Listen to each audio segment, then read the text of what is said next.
Hi everybody, good evening. So, I have some people in my mind that I'm going to throw their names out there to you, and I want you to think about what their connection is. Why am I talking about these people? Okay, we ready? Maya Angelou, Rush Limbaugh, Martha Stewart, Ted Turner, former Mayor Michael Bloomberg, Morgan Freeman. What do we think these people have in common? They all have gone on record saying that they smoke marijuana, and they smoke marijuana regularly. These are highly functioning, operational people, slide please, that embrace marijuana, almost to the point where we think that it should be legalized. Martha Stewart actually went on Andy Cohen's Watch What Happens Live on the Bravo TV network and says she knows what a sloppy joint is, and quote unquote, of course I know how to roll a joint. This is Martha Stewart we're talking about. So I want you to think about legalizing marijuana.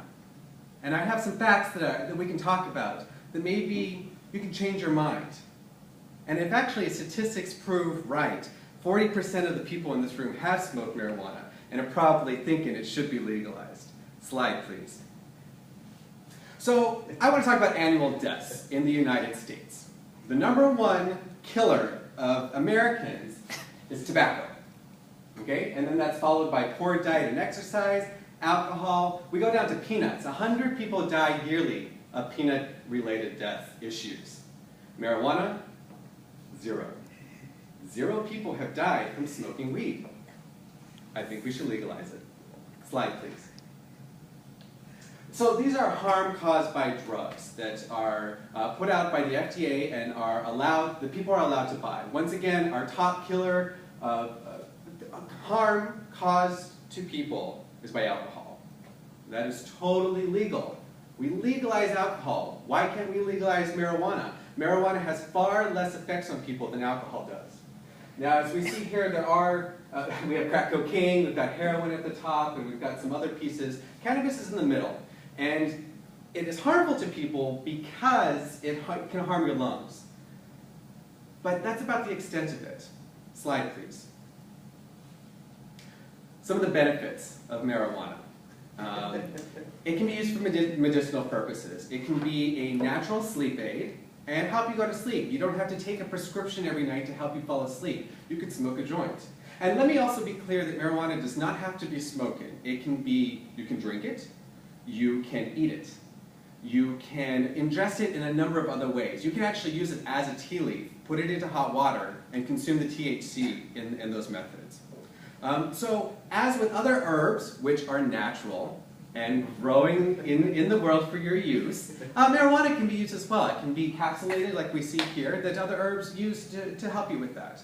I also want to share this personal struggle that I dealt with. One of my best friends just recently passed away from cancer.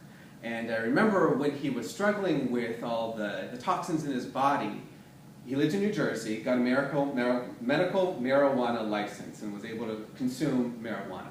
And he said, "Philip, this is the first time that I've been hungry in 4 months. This is the first time I haven't thrown up in the morning in 4 months." It has a lot of medical benefits. Slide, please. Colorado, we know this wonderful state, right? They have legalized marijuana. They've legalized marijuana for patrons to buy and sell within the state. Of course, there are some federal issues that we're dealing with. But that state has made a killing in sales revenue. It is projected by June 2015, the end of the fiscal year, that Colorado will make $60 to $70 million in sales-generated revenue from marijuana sales. This is incredible. New York State could have an extra $60 million to use. And New York State has many more people than Colorado. I say yes, greetings from Colorado. I'm very much looking forward to going to that state. Slide, please. Dr. Sanjay Gupta. Many of you know him from CNN. He gives reports on many aspects that affect people. He went on record doing a documentary called Weed. And he discussed the harmful implications of smoking marijuana and dealing with it. He's recently come out, though, with We Too, a second documentary, where he went on record saying there's no significant addiction qualities within marijuana.